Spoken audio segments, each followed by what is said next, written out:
우리 지난 저희 설교 속에 이 사도행전 8장이 제시되어 있습니다. 사마리아에서 일어난 놀라운 선교의 이야기를 우리가 접했습니다. 그렇죠? 예루살렘에 일어난 그 갑작스러운 큰 박해로 인해 그 흩어진 신자들이 아주 꺼렸던 이방인보다 더 아주 꺼림직했던 대상으로 삼았던 사마리아 땅으로 들어가죠. 근데 흩어진 그 신자들로 인하여 사마리아 땅에 놀라운 일들이 벌어지기 시작합니다. 네. 그래서 특히 빌립이라고 하는 전도자가 그곳에서 부흥의 또 큰 기쁨의 실마리를 제시하게 되는 것이죠. 이렇습니다. 암울하고 희망이 없고 좌절한 땅에는요, 이 새로운 일들이 벌어지려면요, 생명에 가득 찬 사람들이 이렇게 주입이 돼야 돼요. 그 사마리아 땅이라고 하는 그 암울한 땅. 왜 그래요? 그게 북이스라엘이잖아요. 요즘 우리가 이 생명의 삶을 통해 가지고 매일 성경 큐티를 할 때에 거기 지금 호세아서를 하고 있죠.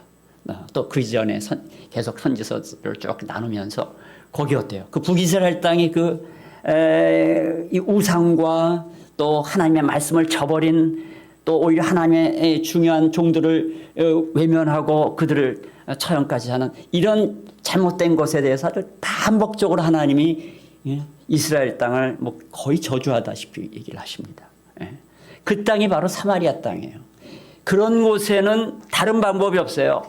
생명의 사람들이 들어가야 돼요. 그래서 새로운, 이 문자 그대로 새로운 피, 그런 표현 많이 쓰죠. 새로운 피가 전달돼야 돼요. 그런 역사가 있어야 되는 것이죠. 그게 바로 사마리아 땅에 있었다는 거죠. 그러면서 제가 예를 하나 들었습니다. 1572년에 그 프랑스 땅에 카톨릭과 개신교의 충돌이 있었다. 그게 성 바돌로메 축일날, 그 공주의 결혼식 날을 그날로 잡아서 대축제일에 대단한 귀족층들이 이 부마가 되면은, 공주의 남편이 되면 나중에 왕계가 이어지는 그 과정에 또 피비린내 나는 싸움이 있기 때문에 아주 약한 힘없는 그런 나바로라고 하는 왕국의 아주 귀족 왕족을 데려다가 이제 결혼을 시키는 거예요. 자기 공주에게. 근데 그 나바로의 이 인물이 위그노라고 하는 개신교였단 말이에요. 그러니까 그 개신교의 중요 인물들이, 귀족층들이 다 같이 그 축일날 이제 축하의 자리에 임했을 때 엄청난 정말 피비린내 나는 사륙이 일어납니다. 그리고 잠깐 또 그냥 권력 싸움에서 결국 누가 왕이 되냐면 그 나바로의 이 헬리케라고 하는 이 인물이 왕이 돼요. 그게 앙리사세인 거예요. 부마가 왕이 돼요.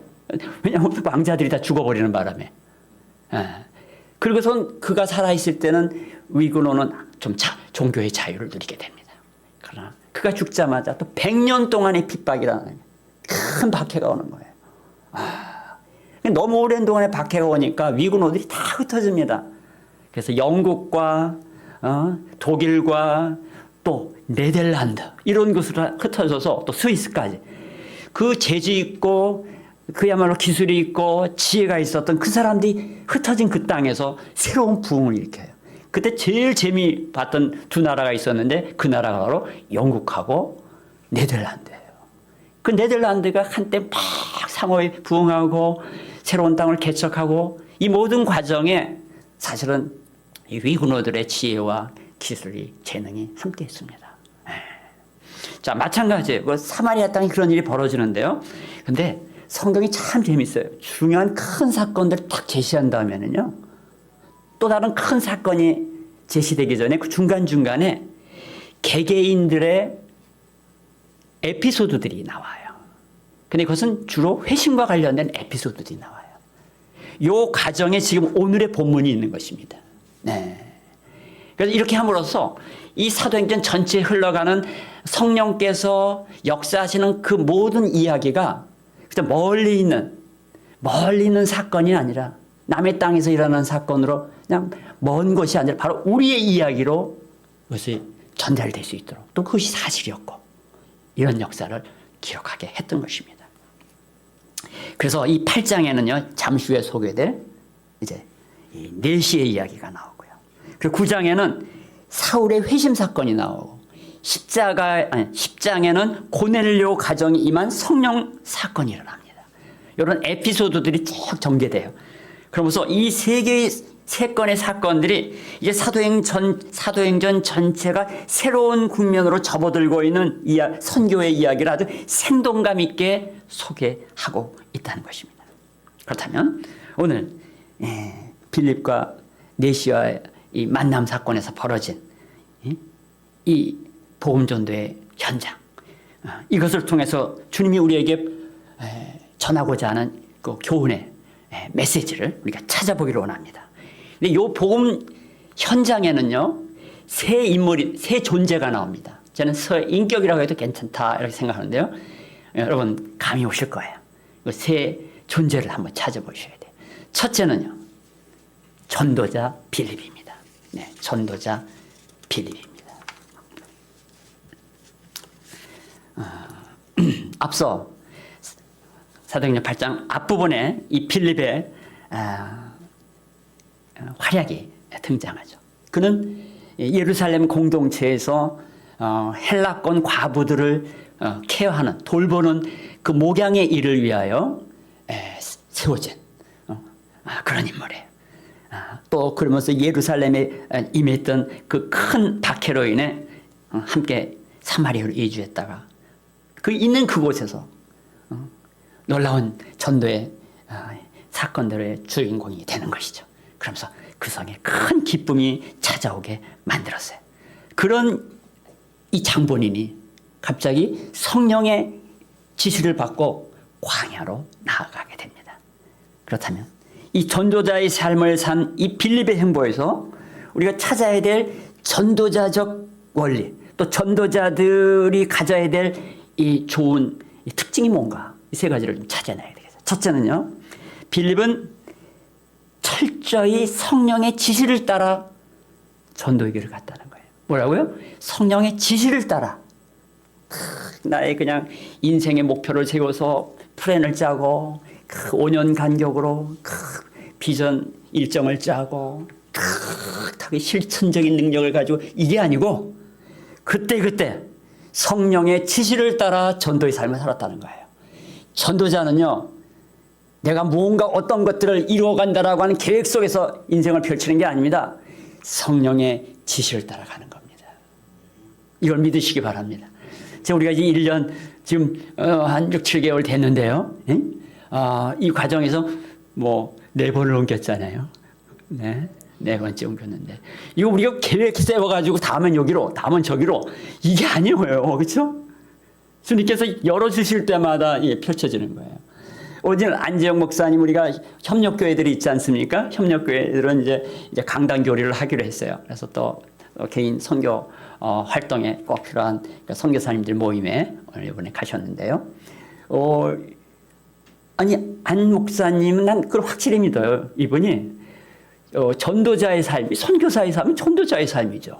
그러니까 그분의 생애를 제가 뭐 다 뒤집지는 않았지만 그래도 많은 주변 사람들 중에서 저만큼 많이 아는 사람도 드물 거예요. 그런데 그분의 인생을 하나님이 이끌어 가신 걸 늘 보면서 참 신기하다.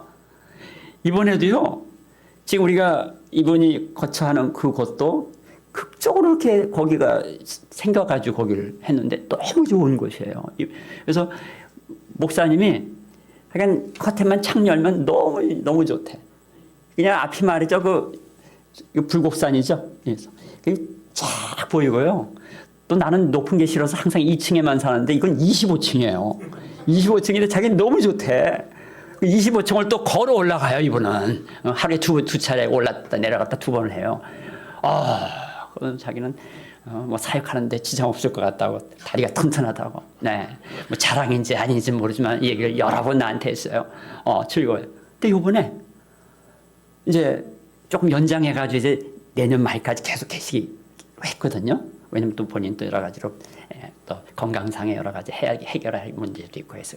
그런데 여기는 우리가 그 계약 기간이 있잖아요. 근데 그 다음 단계에 주님께서 거처를 길을 여시는데 또 기가 막히게 또 여시는 거예요. 물론 나를 통해서 어떻게 주님께서 나를 불러 지시한 곳으로 가게 하셔가지고 땅매. 근데 그거를 내가 무슨 찾아다닌 게 아니에요. 그게 중요해. 찾아다녀가지고 막 그냥 데이터를 뽑아가지고 여기 얼마짜리 저기 얼마짜리 이게 아니에요. 쫙 하는데 세상에 정말 거저 있게 됐습니다. 거의. 지금 있는 곳에 4분의 1만 내고. 너무너무 감사한 거예요. 근데 그것도 더 좋아. 방이 2개야. 늘 걱정하시는 것이 여기 왔다 돌아갈 때 이 짐을 어디다가 이거 두는가. 많지도 않은 짐을. 근데 거기는 창고가 따로 있어가지고 거칠 것이 없어라 해요. 거칠 것이 없어요. 하나님이 인도하시는 인도가 이 전도자의 삶 속에는 있다. 그냥 지시하는 곳으로 가라. 거기에 우리가 응하면 되는 것입니다. 재미나는 건요. 지금 성령이 천사를 통해 가지고 지시한 것이 어디냐면 가사예요. 가사. 지금 이 가사가 어디냐? 가자예요. 가자. 지금 이 난리난 가자 지구가 바로 가사예요. 옛날 발음이. 그래서 그 가사 밑에 가자 아래는 전부 광야입니다. 사막입니다. 여러분 성지순례 다녀오신 분들은 뭐 거기까지는 안 가셨는지 모르지만 저는 몇 차례 그 가자 안에는 못 들어가고 가자 주변에 또 아스돗 뒤에 가서 아소도라고 표현했죠. 40절. 그 아소도가 아스돗이에요. 이 아스돗이나 가자나 그때 이 가사는 다 누구의 땅이에요? 블레셋의 5고을 중에 2고을인 거예요. 가사가 제일 아래고 아스글론도 있고 아스돗도 있고 여기가 이제 북쪽입니다. 그래서 이 5고을이 바로 가자 블레셋인 땅인데, 근데 이걸로 그 가자가 맨 아래인데 그 가자의 아래쪽은 광야예요. 어느 주석가가 아주 재미나는 표현을 썼어요. 지금 이런 가사로 가라 했을 때 이곳은 어떤 것이냐? 일어나서 가라. 언제라도 가사로 가야 될 이러한 그 지시를 받았을 때 가야 된다는 거예요. 왜냐면 가사 땅이 너무나 광야고 거친 땅이라서 가기 싫어요. 거기 가려면 준비를 많이 해야 돼. 가져갈 것도 많아. 근데 그냥 갑자기 가사로 가라 하니까 가사도 그냥 가사만 가는 게 아니라 그건 고을인데 거기서 광야로 가라 하시니까 지금 사실은 어디 있었어요? 사마리아 땅에서 있었다가 글로 내려간 것 같아. 적어도 사마리아가 아니라면 요빠 근처에 있었을 거라고요. 그 지역에서 가사 땅으로 내려가고 또 광야로 내려가는 그 길은 최소 80km 이상 120km까지 됐을 것이다. 그렇게 추정을 합니다. 근데 흥미로운 것은요, 이 주석가가 뭐라고 거기다 표현했는 거 아니?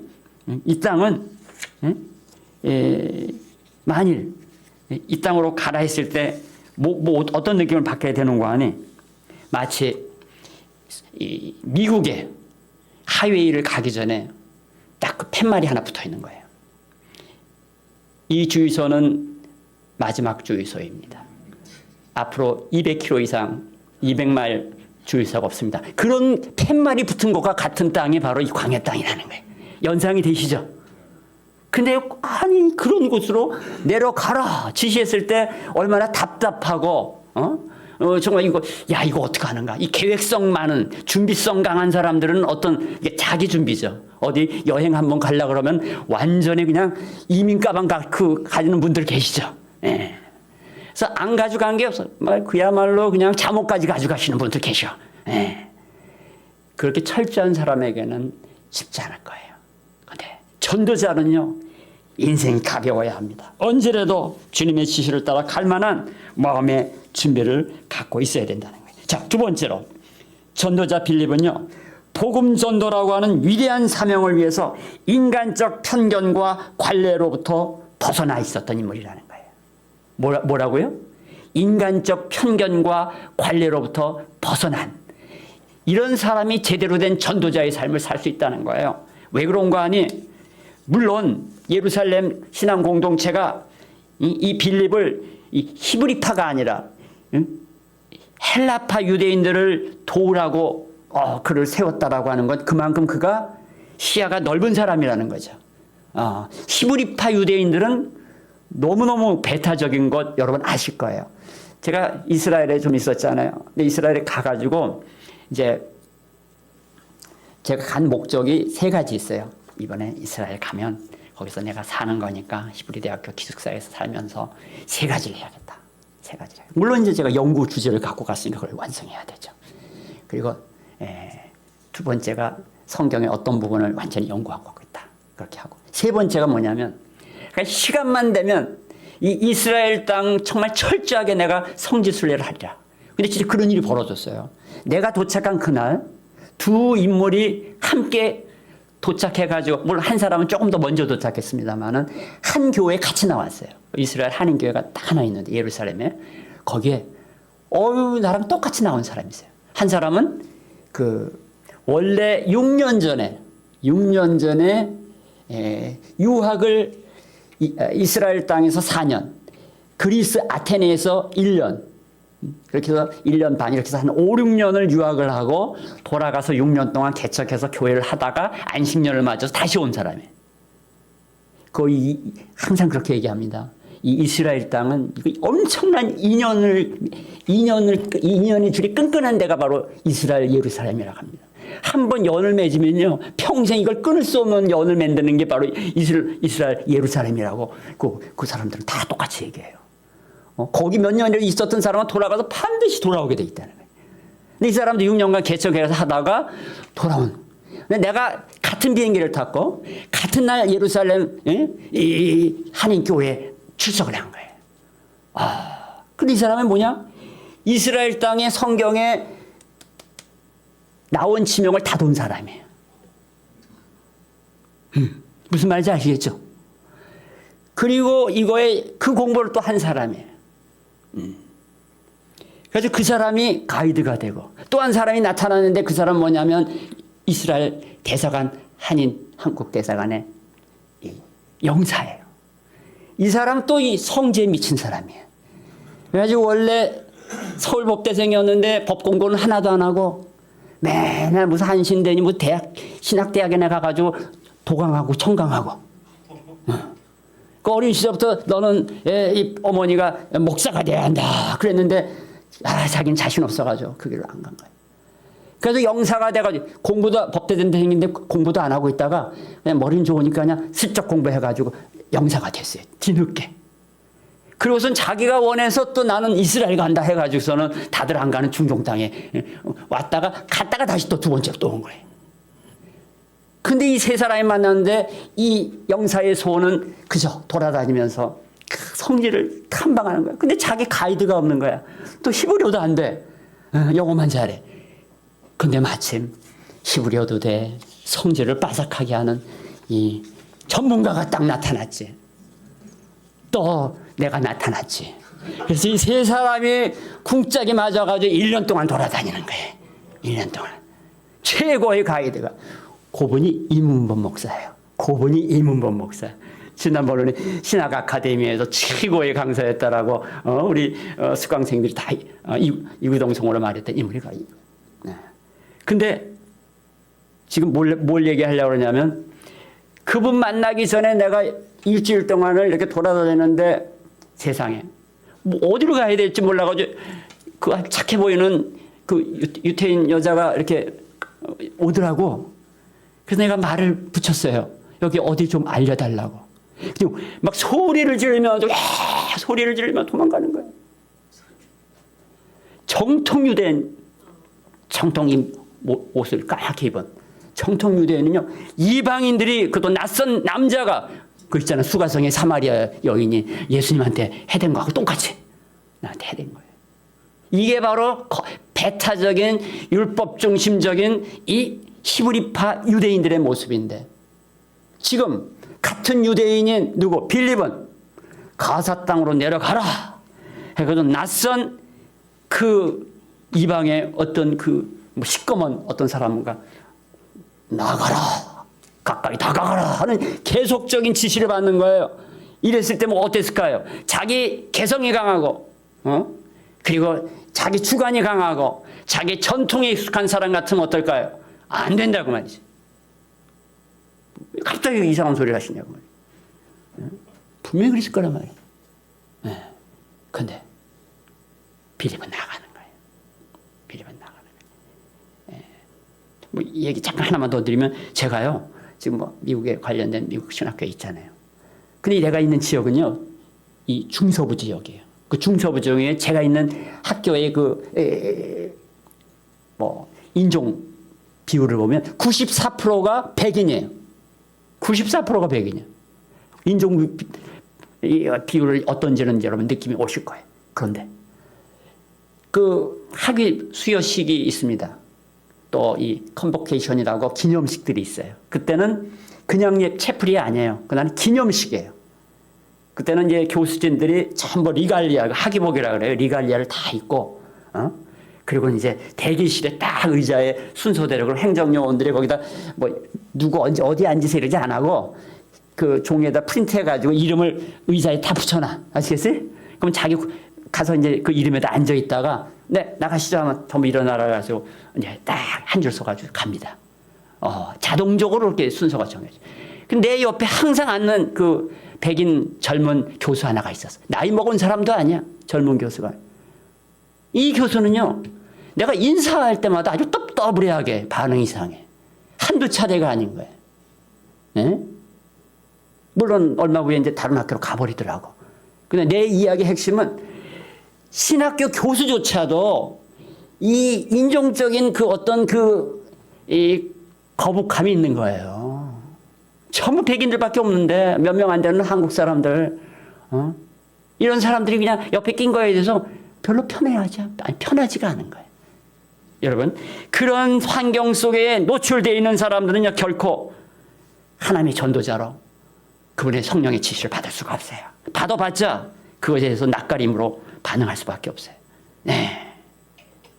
이런 사람은 결코 성령의 인도하심의 지시를 받을 수가 없습니다. 어떻게 이 빌립은 이러한 모든 편견과 자기 중심성에서 벗어날 수 있었을까요? 간단해요. 그는 성령 충만했기 때문이라는 거예요. 성령 충만한 사람들만이 성령님께 자신의 생각과 마음을 내려놓고 붙들림 받아요. 순종할 수가 있는 것입니다. 세 번째로 빌립은 구속사적인 이 관점에서 성경을 꿰뚫어 볼 수 있는 준비가 되었다는 거예요. 뭐라고요? 성경의 말씀을 구속사적으로 충분히 이해하고 있었다. 이것이 빌립의 특징이에요. 그저 몇 마디 이 정보, 이 성경에 대한 몇 가지 지식 알고 전도 기법을 어디서 훈련받아가지고 약간의 기법을 따라서 그것에 익숙한 정도의 사람이 아니에요. 그는 성경 전체를 그리스도의 구원의 관점, 그 구속사적인 관점에서 꿰뚫어 볼 수 있었던 사람이라는 거예요. 본문에서 성령의 지시를 받고 마차로 다가가자. 그때 마차에 있던 내시는 뭘 읽고 있었냐면은 이사야서를 읽고 있었어요. 이때 이 빌립이 질문을 던집니다. 뭐 이해가 제대로 되느냐? 그렇게 묻는 거예요. 근데 요 대목에서 또 여러 그 해석이 나옵니다. 여러 그 주석가들이 아니 이렇게 무례한 질문이 어딨냐? 너무 직설적이다. 오해를 살 만한 질문이다. 하고 부정적인 해석을 하는 분들이 의외로 많아요. 물론 내시는 한 나라의 상당히 재정 관리다 보니까 수준 있고 마차를 타고 갈 정도의 이 어떤 위치에 있는 사람이에요. 근데 왜 뭐 지나가는 어느 나그네가 불쑥 뭐 좀 알아? 뭐 이런 식으로 물었다는 거예요. 근데 사실은요 그게 아닙니다. 오히려 궁금증에 사로잡혀서 이 뜻을 알고자 하시는 그런 마음이 있는 사람에게는 오히려 빌립의 질문은 반가운 공감을 살 만한 질문일 수가 있는 것입니다. 그러니까 얼른 올라와라. 올라와서 좀 같이 좀 얘기 좀 해보자. 라고 그를 마차 위로 이렇게 청하는 그 장면이 나오는 것입니다. 네. 여러분 주변 사람들 중에 이 종교에 대해서 기독교에 대해서 의구심을 품고 있는 사람들이 많이 있지 않습니까? 바로 이 장면에서 바로 여러분이 투입이 돼야 됩니다. 뭐라고요? 여러분이 투입이 돼야 돼요. 이 장면에서 딱 준비된 사람만이 투입될 수가 있는 거예요. 물어봤는데 나도 잘 모르겠는데 장로님 아니세요? 안수 집사님 아니세요? 이런 말을 받을 때 이거는 당황스러운 것이죠. 네, 우리가 성경에 대한 충분한 이해를 갖고 있는 것, 이것이 전도자가 준비되어야 될 모습이라고 하는 사실을 기억하시기를 바랍니다. 언제라도 그분이 부르실 때 Yes, Lord 그렇게 하겠습니다. 주님 그렇게 하겠습니다. 이렇게 답변할 수 있는 우리가 되어야 합니다. 두 번째, 이 복음 전도 상황에서 두 번째 인물이 있어요. 그가 누구냐면 구도자 넷입니다. 이 에티오피아의 넷은 구도자였다는 것이 분명합니다. 그는 말씀을 읽고 이것이 무슨 뜻인가 그 도를 깨닫고자 고민하고 있었던 사람입니다. 사실 전도자의 입장에서는요, 이러한 구도적인 마음을 갖고 있는 사람들을 만나는 게 얼마나 참 좋은 기회입니까? 세상에 이런 사람만 있는 게 아니잖아요. 대부분은 거부하고 대부분은 불쾌해하고 대부분은 순수하게 교제하고자 하지 않습니다. 준비된 사람들을 만날 수 있다. 이것은 너무나 좋은 일이에요. 그래서 그러면 이 네시는 왜 어떤 면에서 준비된 사람이었을까? 이것과 관련해서 많은 이야기들이 있는데요. 이런 해석에 첫째는 그는 유대계였을 것이다. 유대계의 혈통을 지닌 사람이었을 것이다. 아예 시작부터 이런 해석도 있어요. 왜냐하면 이미 유대인들이 많이 흩어져 있었거든요.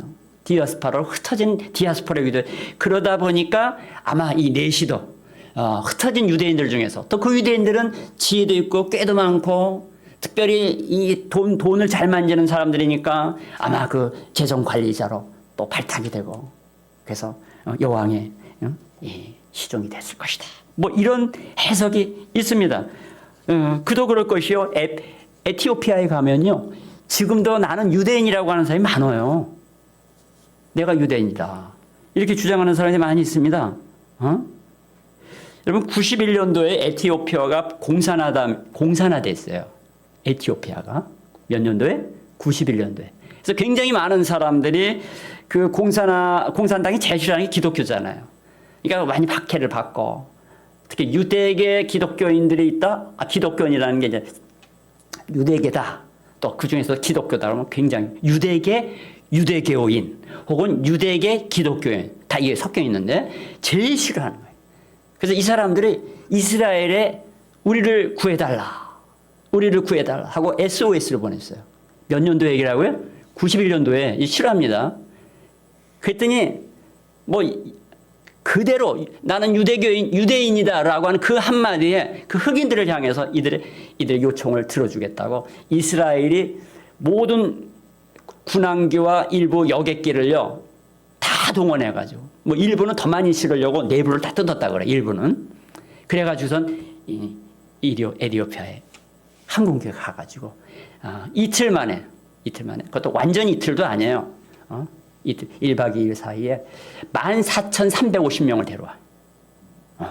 그래서 지금 이스라엘 가면요, 예루살렘 가면 이 흑인들이 굉장히 많아요. 새까만 흑인들이 많아요.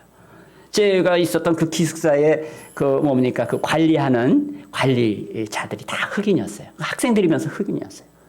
그때 온 사람들이 몇십 년 뒤에 굉장히 인구가 늘어나는 것을 봤습니다.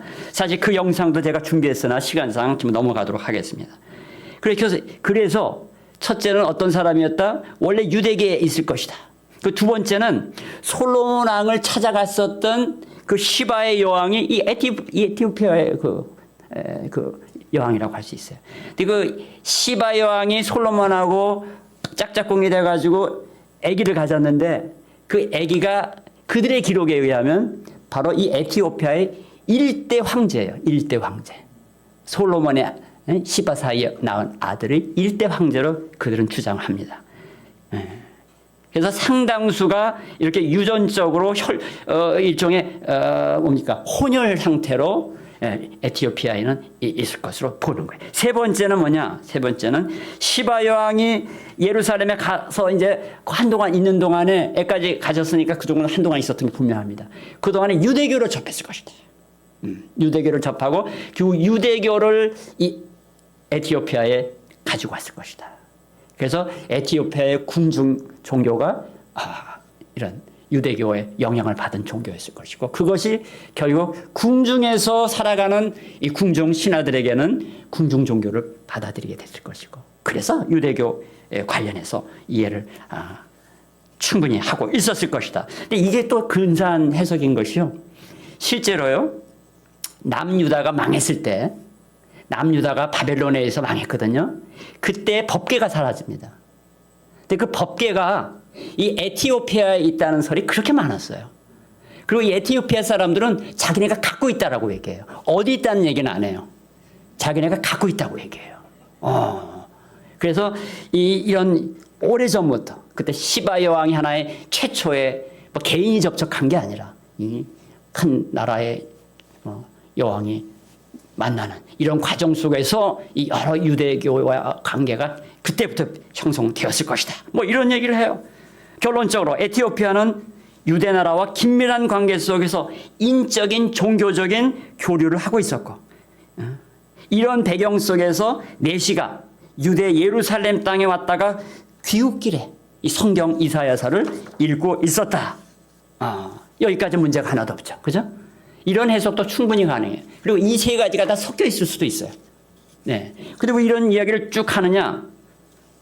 이 내시를 우리가 잘 모르잖아요. 내시가 왜 그런 상황에서 이렇게 무슨 갑자기 무슨 광야에서 이 빌립을 만나게 되며 왜 성령께서는 특별히 그를 주목하고 특별한 인물 하나를 그냥 갑자기 보내가지고 만나게 하고 이 너무너무 우리는 좀 생뚱맞는 느낌이 부르잖아요. 그러나 하나님의 성령 입장에서 그게 아니란 말이죠. 쫙 흘러가는 역사를 지금 그분이 끌고 가신다라고 하는 걸 보게 되는 것입니다.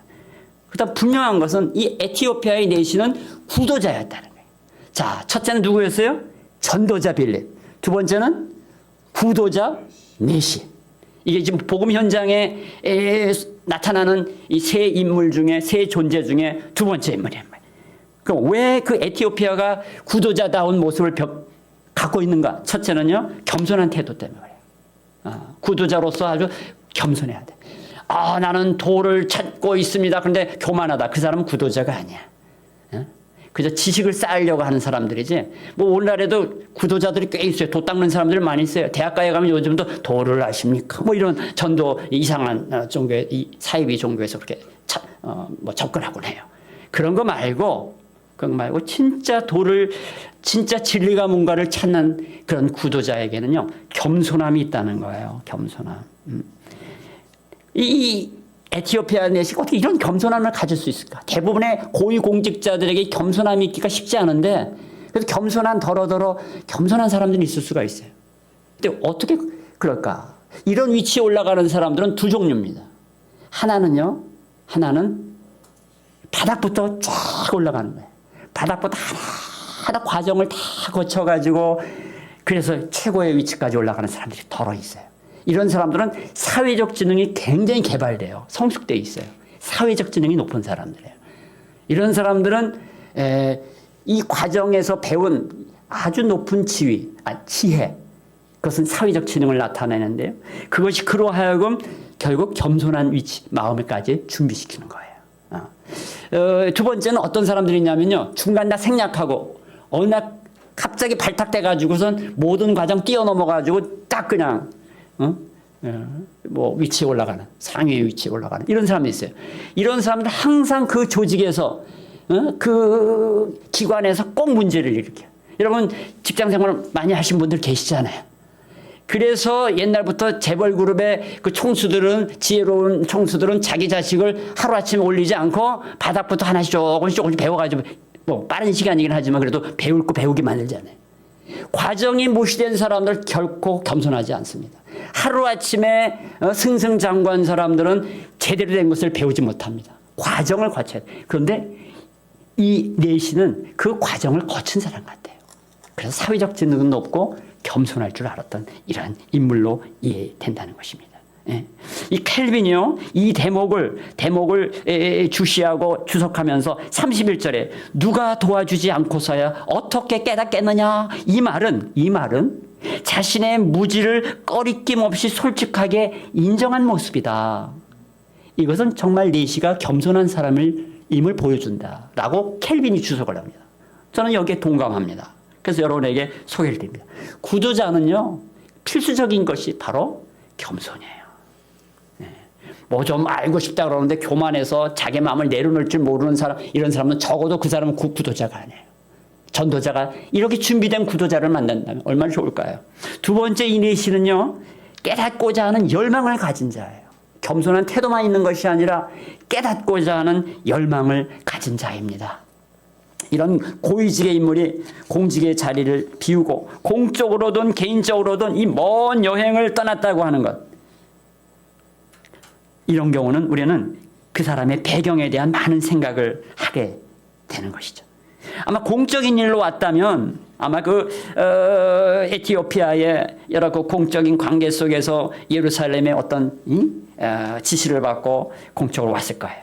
그 온 김에 관심 있는 유대교의 성전을 아마 참배를 했겠죠.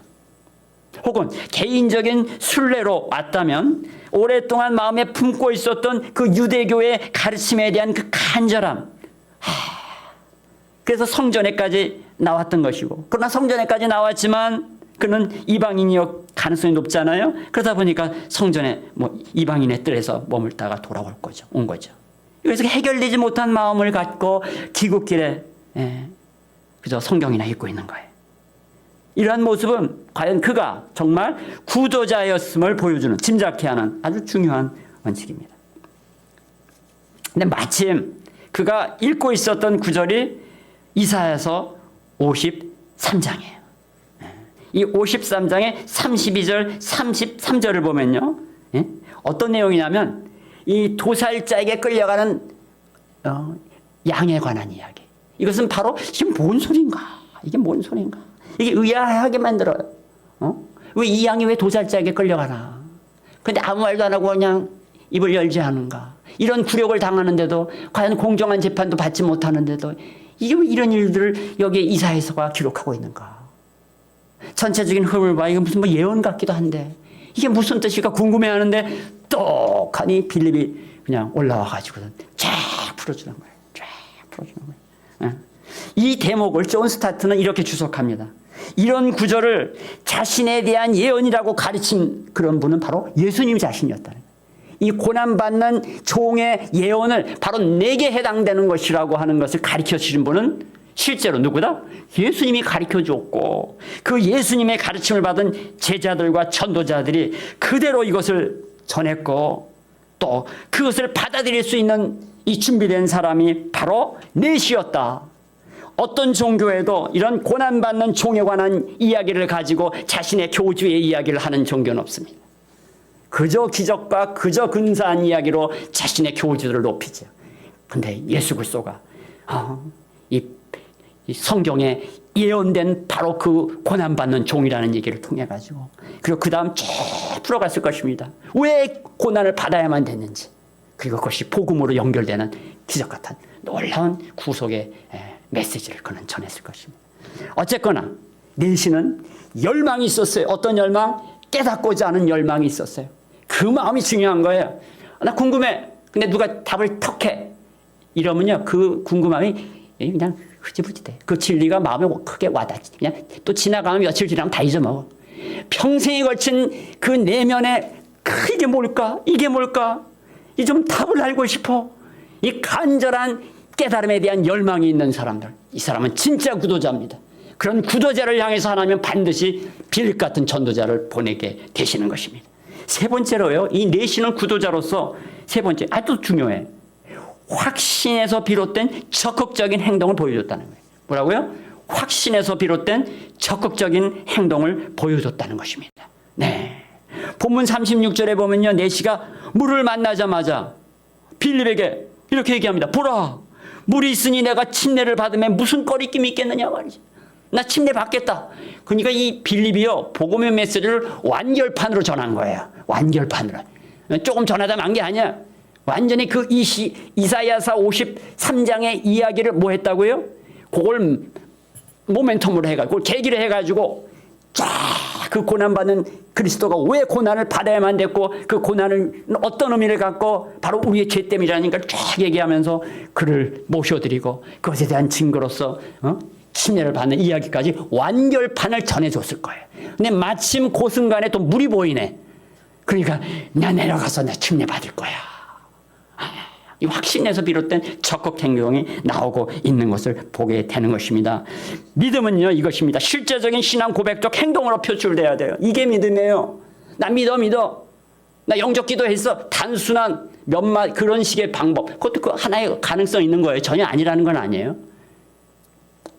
오늘날 좀 복음주의 계열에서 귀한 것이 복음주의 계열이지만 또 일방적으로 기계적인 영적 기도를 통해 가지고 너 구원받았다. 오늘 몇 월 며칠 날 몇 시에 너 구원받고 내 중생의 날짜다. 뭐 이런 식으로 가르치는 경우가 많아요.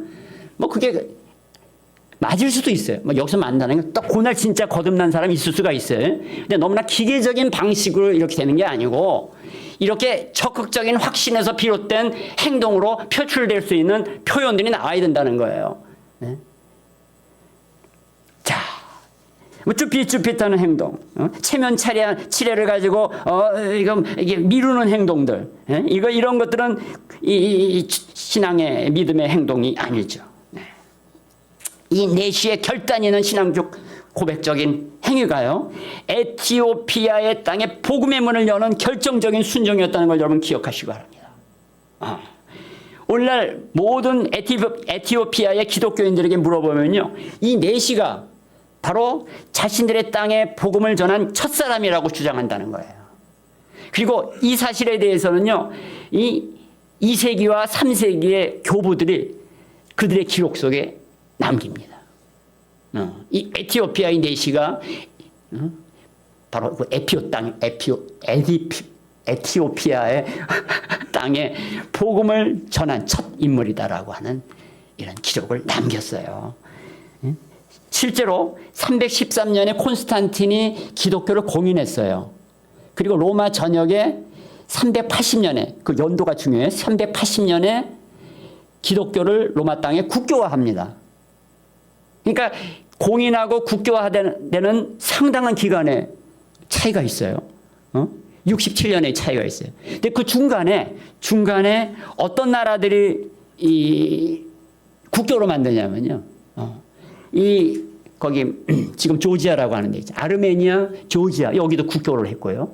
그리고 이곳 에티오피아가 세 번째로 기독교를 국교화합니다. 그 국교한 시기가 바로 339년이에요. 339년. 네. 그리고 오늘날 에티오피아에는 기독교 인구가 60%나 되는 거예요. 한 사람에 의해서 기독교가 복음이 전해지고, 그리고 한 국가의 60%의 인구가 기독교의 범주 안에 들어있다는 건 정말 기가 막혀. 한국 땅이 지금 몇 프로입니까? 지금 20% 어쩌고 저쩌고 했는데 지금 그 20% 안에서 30%가 떨어져 나갔다는 가난한 교인들이었잖아요. 지금 7년 사이에, 5, 6년 사이에 그런 변화가 있었습니다. 네. 자, 세 번째 존재가 있어요. 그 세 번째 존재가 누구냐면 누굴까요? 지금 빌립, 내시, 그 다음에 누구? 성령님이에요. 자, 처음에는 전도자 빌립이죠. 두 번째는 구도자 내시예요. 세 번째는 구원자 성령이세요. 구원자. 복음 전도의 현장에는 이 세 존재가 반드시 있어야 됩니다.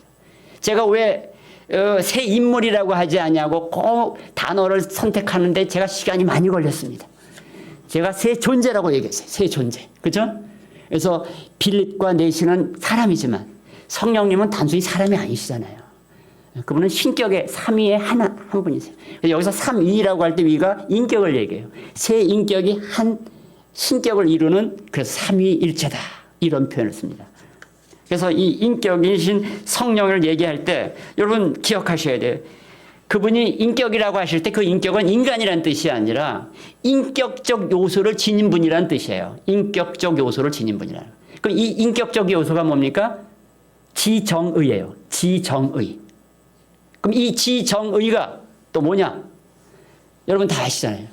지적인 어떤 생각이 가능하고 감정적인 정서적인 측면이 있고, 행동을 옮길 수 있는 의지적인 측면. 이런 것은 뭐로부터 왔느냐?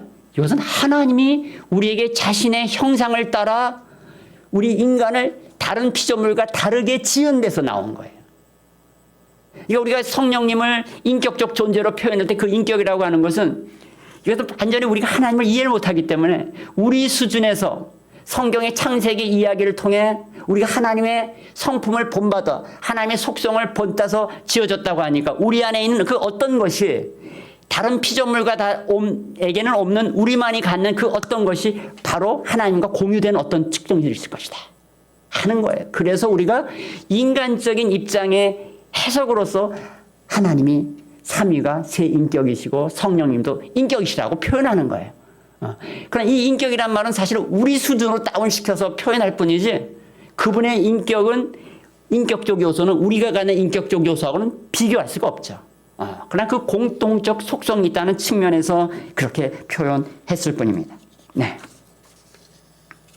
여러분 오늘 복음의 현장에서 이 성령님은 결코 빠질 수 없는 오히려 최고의 주인공이요 이 복음 현장이 가능케 하신 주체자이신 것을 기억할 필요가 있습니다. 네. 이 만남은 성령에 의해서 기획되고 성령에 의해서 모든 것이 준비되었던 것입니다. 삼위 하나님이 모두 사실은 인간 구원에 다 관여하셔요. 성부 하나님은요 인간의 구원을 작정하시고 예정하셨습니다. 성자 예수 그리스도는 육신을 입으시고 이 땅에 오셔서 대속 제물이 되심으로 인간 구원의 근거를 마련하셨어요. 그런데 지금 성령 하나님은 보혜사로 오셔서 은혜를 베푸시고 회심시키시고 중생케 하심으로 우리의 구원을 실현시키시는 분이에요. 이 과정, 이 구원의 과정에 삼위 하나님이 모두 관여하신다는 것을 기억하세요. 그런데 이 땅에서 그 구원의 실현은 성령님에 의해서 주도된다는 것도 기억해야 합니다. 오늘 본문에서 성령님은 전도자와 구도자 사이의 만남이 결정적인 것이 되도록 하는 일에 주관을 하셨어요. 자, 요때 기억하세요. 전도자가 전도자 되도록 그가 준비되고 또 구도자가 구도자 되도록 또한 준비되는 과정에서 사실은요 그들의 인생 속에 성령께서 개입하시고 계시다는 사실을 기억하셔야 돼요. 단순히 중개업자로서 말이지 누구하고 누구 이제 뭐 매수자와 매도자 만나게 해줬다 이 정도가 아니에요. 이 성령의 역할은 그들이 이미 그들의 인생 속에 전도자로 구도자로 준비되도록 그들의 인생을 이끌고 오시는 분이시라는 거예요. 전도는 단순한 이례적인 사건이 아니에요. 그 전도가 그래서 구원으로 연결되는 그 과정에는 그들 일생 전체가 관여되어 있다라고 하는 것 그리고 그 인생 전체는 성령에 의해서 준비되는 것이라는 사실까지도 함께 여러분은 알고 계셔야 합니다. 먼저 준비되어야 될 인물인 전도자를 우리 성령께서는 어떻게 인도해 오셨나요? 앞서 소개한 대로 이 오순절 사건을 경험하고 그리고 큰 박해를 경험하고 그래서 사마리아 땅에서 전도자의 삶을 사는 가운데 그가 기적을 경험하고 그리고 이 이단들 그 주술사들의 그런 어떤 또는 그들의 이 샤머니즘적인 우상을 섬기는 이 사마리아 땅에서의 이 문화 속에서 아직 성령을 받지 못했는지 복잡한 이 관계 속에서 혼자 힘으로 안 되니까 예루살렘 교회에서 사도들 2사람이 파견되잖아요. 그리고 그들을 돕습니다. 성령의 충만한 역사로 이 어두운 영의 이 세력들을 다 제압하고 그 땅에 큰 기쁨이 일어나는 이 모든 것을 빌립은 그 중심에서 그것을 경험했을 뿐만 아니라 또한 그것을 통해서 새로운 성숙의 과정을 갖게 되는 것입니다. 그는요 그의 삶의 여정 속에 이처럼 특별한 체험과 감격, 고통과 박해, 기쁨과 낙심이라고 하는 수많은 경험들이 시줄과 날줄되어 엮여져 가는 것들을 경험하게 되었던 것입니다. 바로 그런 과정에 그로 하여금 하나님 나라의 복음을 위해서 살아갈 수 있는 인물로 성숙시켜 가고 있었던 것입니다. 자, 또 한 사람 넷은 어떨까요? 넷은 어땠을까요? 넷은요 성령의 그 지시를 받아가지고 그 광야 땅으로 가고 그건 아니었던 것 같아. 그러나 성령은 내시를 주목하고 있었어요. 내시를 끊임없이 주목하고 있었어요. 사실 구도자로서의 이러한 그 내면에는요, 여러분 뭐가 있는지 아세요? 아까 얘기한 무슨 뭐 깨닫고자 하는 그 열망도 있고, 근데 그런 마음의 준비가 어떻게 가능한지 아십니까? 어떤 가능한? 내시의 마음속에 있냐? 진리로 다가가고 싶은 인생의 진정한 이 행복이 무엇이며, 자기가 그 높은 자리까지 올랐지만 하나도 행복하지 않은 것 같아요, 내 보니까. 예. 그러나 그런 모든 과정에 인생의 삶의 모든 깨달음에 이르기를 원하는 그 열망이 어떻게 생겨났을까요? 그 마음은요, 그냥 생기는 게 아니에요. 편안하게 그냥 여유 있게 밑에서 떠받쳐주고, 이런 삶이 가능한 내시의 삶이었지만, 이 재정관리자는 이 높은 지위란 말이에요. 여왕한테만 잘 보이면 되는 거예요. 나머지는 지가 하고 싶은 대로 다 할 수 있어요. 이런 여건임에도 불구하고 그가 왜 진리에 다가가려 하는 이 열망이 어디서부터 생겼을까 말이죠. 사실 성령께서 구원을 이루시는 이러한 엄청난 감격의 은혜를 입으려면요, 그 내면에 뭐가 준비되어야 되냐. 아까 좀 빌립도 전도자로 준비되어 있었다, 또 준비해 가셨다. 똑같이 구도자도 구도자로서 준비돼야 돼요. 준비돼야 돼요. 그런데 뭐가 준비돼야 되는지, 내적인 필요, 내면의 갈등, 마음의 고뇌가 그 속에 누적되어야 합니다. 그렇다면 이 내시에게 있어서 가장 큰 고통은 무엇이었을까요? 여러분이 충분히 답할 수 있어요. 내시에게 있어서 내면에 끊임없는 갈증과 갈등과 고민과 해결되지 못할, 스스로 결코 해결할 수 없는 이 한 가지가 무엇이었을까요? 여러분의 인생 속에 그런 것들이 있습니까? 응어리지고 풀 수 없고 내 능력으로는 도저히 풀어갈 수 없는 이러한 마음의 갈등과 고민과 갈증이 무엇입니까? 이런 사람이 오히려 진리를 터득고자 하는 진리에 대한 갈망으로 가득할 수가 있는 거예요. 뭘까요? 그가 내시라는 겁니다. 뭐라고요? 그가 내시라는 겁니다.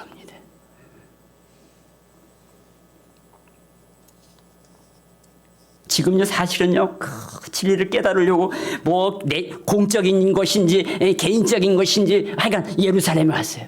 그 예루살렘에서 그 성전에 가서 자기도 뭔가 그 성전에 제사를 지내고 성전에 나아가고자 하는 그 마음으로 갔을 거예요. 근데 그 사람은요, 두 가지 때문에 안 돼. 이방인이라는 거, 혼혈은 더 안 돼.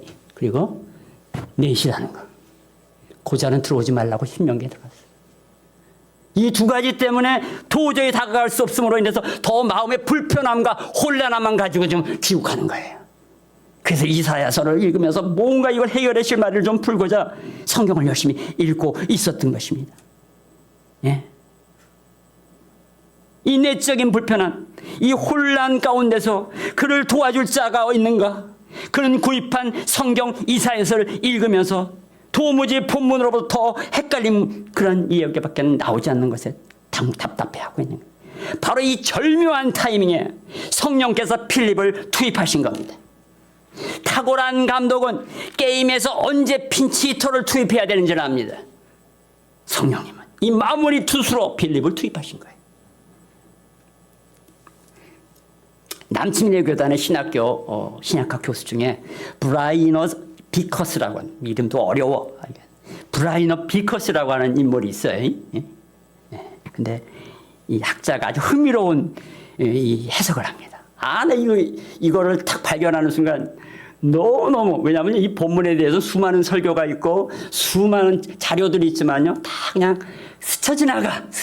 이 빌립의 이야기, 내시의 전도 이 상황에 자세한 내용을 주석을 단. 근데 이 비커스의 이 주석을 읽으면서 엉뚱한 소리를 해서 안 읽었어, 내가요. 안 읽다가 나중에 또 읽다가 그걸 또 읽어서. 근데 제가 너무너무 좋았습니다. 뭐냐? 이사야서 53장에 고난받는 메시아에 대한 예언, 본문에 아주 사도행전 8장에 기록되어 있어요, 그 내용이. 그런데 빌립은 그것만 설교한 게 아니었을 것이라는 거예요. 그것만 해석한 게 아니라는 거예요. 그것을 시작으로 54장, 55장, 56장까지 쫙 풀어갔을 것이라는 거예요.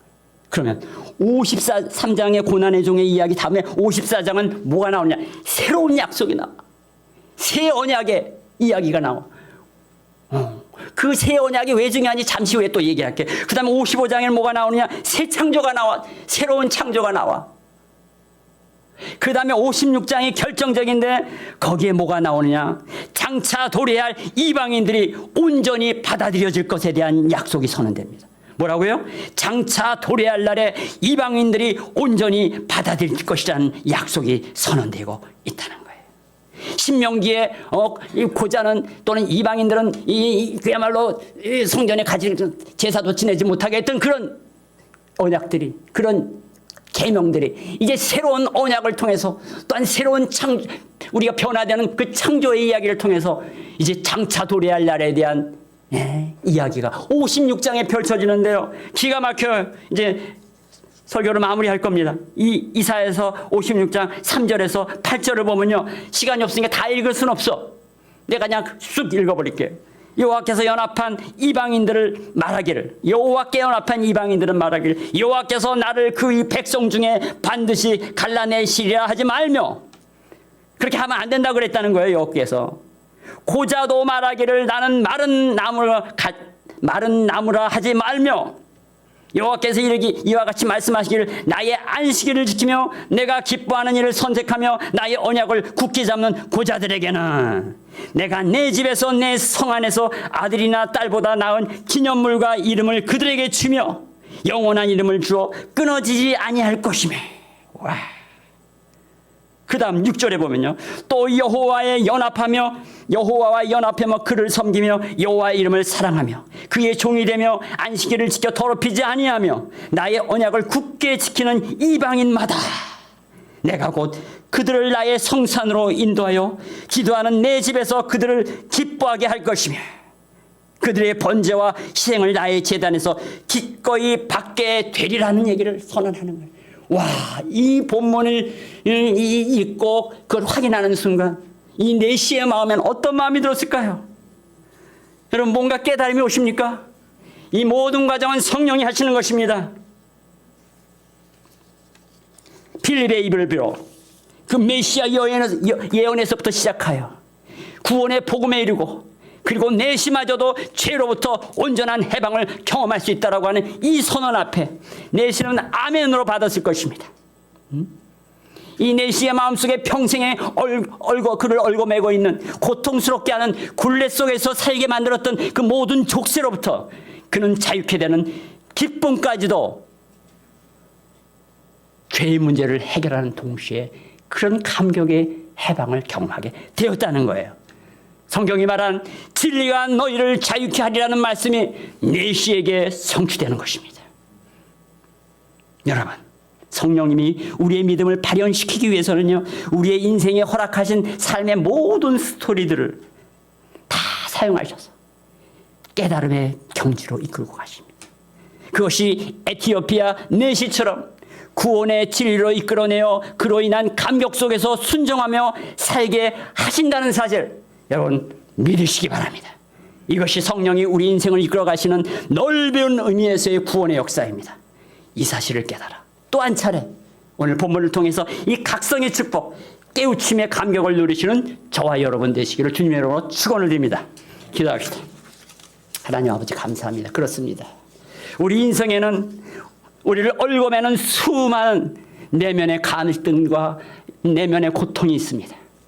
이것은 예수 그리스도의 성령의 역사를 통해서만, 진리를 통해서만 해결되고 해방될 수 있을 줄로 믿습니다. 우리의 생애 속에 정말 주님이 그저 잠깐 복음을 통해서 나를 구원하시고 그리고 내가 내 인생 내 멋대로 살 수 있는 것이 아닙니다.